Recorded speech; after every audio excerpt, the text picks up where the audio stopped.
श्री शिवाय नमस्तुभ्यम। हर हर महादेव। दोस्तों, तो शंकर भगवान ने कहा था लक्ष्मी बस इतना करना, प्रत्येक सोमवार के दिन तो बेलपत्री के पेड़ के नीचे जाना और वहां बैठकर वहां पर झाड़ू लगाना। शाम के समय जो बेलपत्री के पेड़ के नीचे सोमवार के दिन दिया लगाए उसके घर में तू प्रवेश कर जाना। आज भी नियम है, अगर जिसके यहाँ लक्ष्मी नहीं टिकती, जिसके यहाँ संपदा नहीं बढ़ती, जिसका व्यापार नहीं चलता, जिसके सर्विस नौकरी सही नहीं हो रही, उसको सोमवार के दिन अगर बेलपत्री के पेड़ के नीचे जो दिया लगाता है उसके घर में कभी संपदा की कमी नहीं आती साहब, लक्ष्मी उसके घर में प्रवेश करती है। आज भी नियम है, जिसकी 18 साल 20 साल तक संतान नहीं होती, अगर वो बेलपत्री के पेड़ के नीचे एक ब्राह्मण और एक ब्राह्मणी को उसके बच्चे को गोदी में बिठाकर खीर खिला देता है और वही झूठी खीर जिसका गर्भ नहीं ठहरता वो खा लेता है, मात्र 2 महीने के अंदर उसका गर्भ ठहर जाता है। बेलपत्री के पेड़ के नीचे आज भी लक्ष्मी महादेव भारत की भूमि पर एक शिवलिंग रिटर्न थोड़ा भारत की शिवलिंग संकल्प प्रबल करिए। भारत की भूमि आप अपने भीतर का शिवलिंग प्रबल करिए। ऐसा भी एक नशा करो के नाम से, और वो नशा दारू का या मदिरा का, जिसको विनेश्वर महादेव कर दे। नशा एक होता है, शंकर के मंदिर में एक लोटा तेल चढ़ाने से शंकर के मंदिर कभी उतरता नहीं। आप लोग सोमनाथ जी जाएं और सोमनाथ जी में कभी आप पहुंचे। मैं दानव है, असुर है, राक्षस है, पर उसमें शंकर की भक्ति 12 ज्योतिर्लिंग में से पहले नंबर का ज्योतिर्लिंग का दर्शन करने के लिए जब आप सोमनाथ जी में जाएं तो सोमनाथ में विनेश्वर महादेव का दर्शन। किसी नगरी में रहकर उसने अपनी पत्नी के साथ में भगवान शंकर की आराधना करी कि मुझे संतान सुख प्राप्त हो। और ये उनके लिए है जो कहते हैं कि अप्सरा स्त्री लड़की शंकर का शिवलिंग का स्पर्श नहीं कर सकती, उनके लिए ये प्रेरणा था। शंकर को प्रार्थना करती, एक दिन माता पार्वती को लगाती है, शंकर को पानी चाहती है, शंकर को कुछ पानी नहीं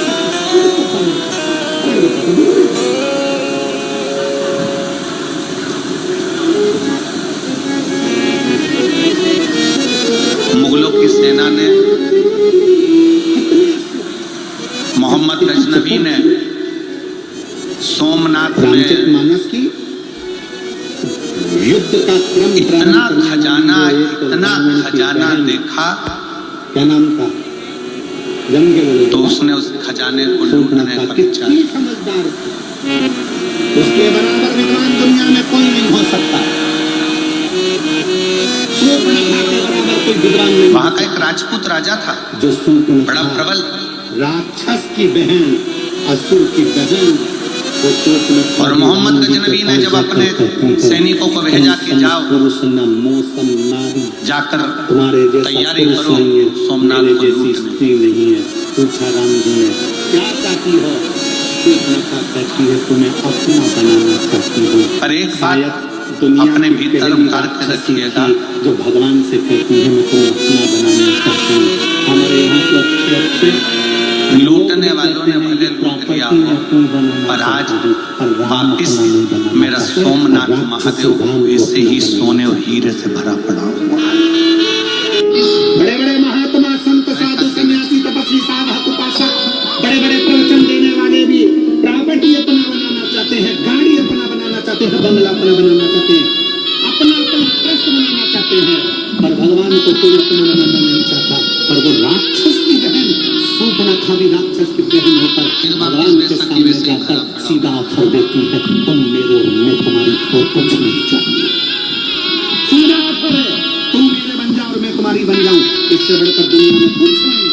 लोग कहते हैं रावण की बहन ने युद्ध करा दिया, कहते हैं ये युद्ध मेरे राम का, जहाँ राम दिल में बैठ जाए तो फिर काम, लोभ, आसक्ति, वासना और कृष्ण से युद्ध को तो काम, आसक्ति, वासना और कृष्णा से युद्ध तो होना ही चाहिए। कभी आपने अंदाजा लगाया कि जगत गुरु शंकराचार्य जी ने 4 पीठ का निर्माण करा और चारों पीठों पर शंकर भगवान को स्थापित किया। मेरे अपने बन जा, बस हम भी सोमनाथ, आप शंकर को अपना बना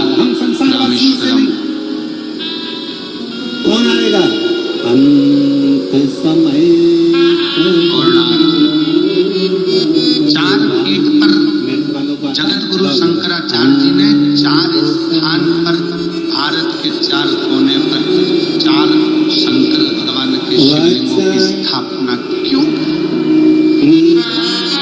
क्योंकि शिव महापुराण की कथा कहती है जब मृत्यु लोक का देवादिदेव महादेव भारत के 4 कोनों पर अगर विराजमान होगा तो मेरा भारत धनपति, करोड़पति, वैभवपति, सत्तापति बनता चले जाएगा। भारत कभी डाउन।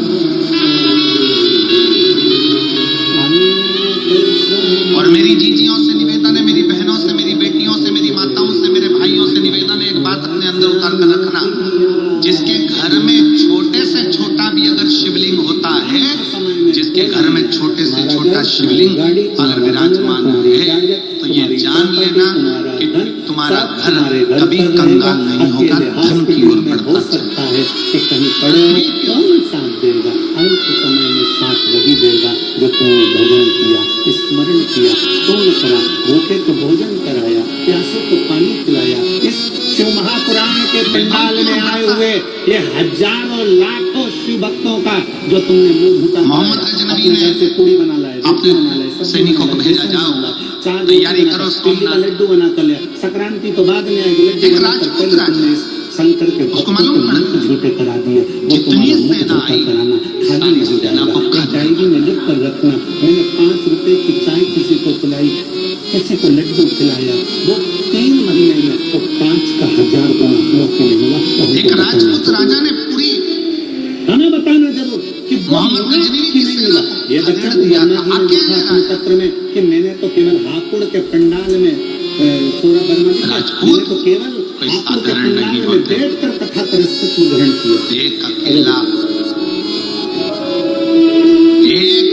राजपूत भी 1,000 सैनिकों पर भारी पड़ गया था। तो बच्चे के लिए ताली बजाओ जिसमें प्रेरणा दी है आपकी टीम। सैनिक भाग कर वापस गजनवी के पास पहुंचे और कहा कि महाराज वहां तो वो राजा का दबाना, उस राजपूत राजा को दबाना बहुत भारी पड़ रहा है। गजनवी मोहम्मद गजनवी ने ये विचार करा कि वो राजा दबेगा। आपका किया गया भजन, आपका किया गया स्मरण, फिर निवेदन है, पैसा साथ नहीं आएगा, करोड़ों का धन कभी छूट जाएगा, और पैसे का पुण्य बनाइए।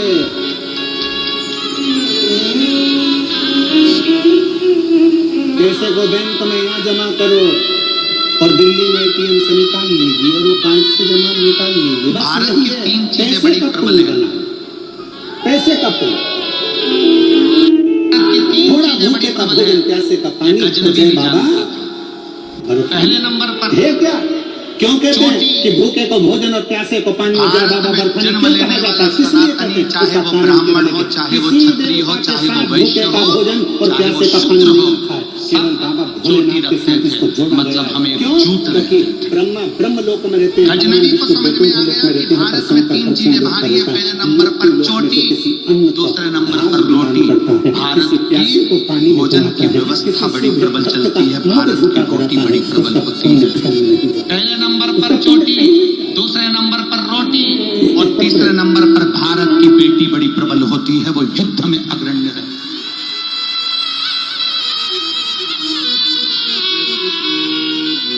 वो युद्ध में अग्रण्य रहती है।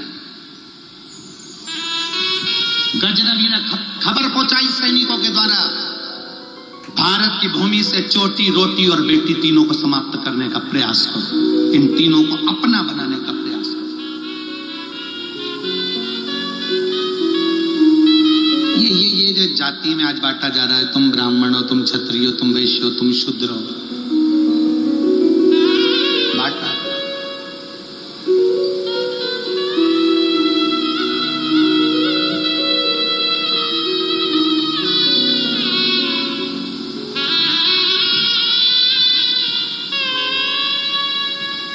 पहले के जमाने में ब्राह्मण भी चोटी रखता था, क्षत्रिय भी चोटी रखता था, वैश्य भी चोटी रखता था, शूद्र भी रखता था।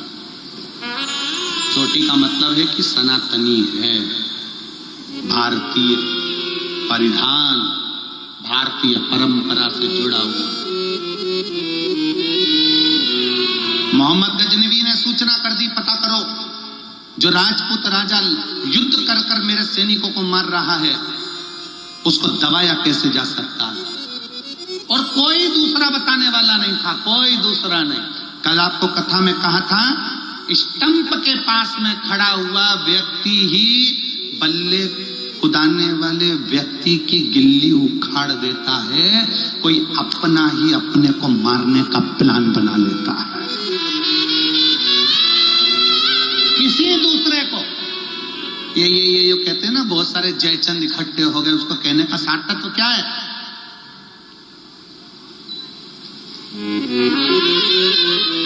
कोई अपने को चोट पहुंचाने का प्रयास।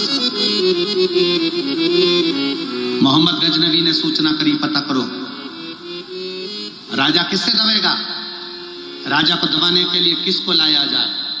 सूचना मिली, दूत गए, सैनिक गए और सोमनाथ की धरा पर रहने लगे, रूप बदलकर, वेश बदलकर।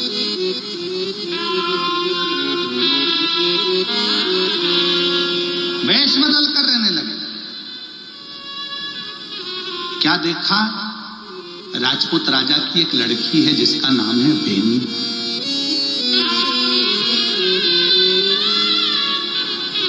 सोमनाथ की पवित्र भूमि पर, प्रभास पाटन में, सोमनाथ की ये पवित्र भूमि पर एक लड़की है राजपूत राजा की, इसका नाम बेनी है।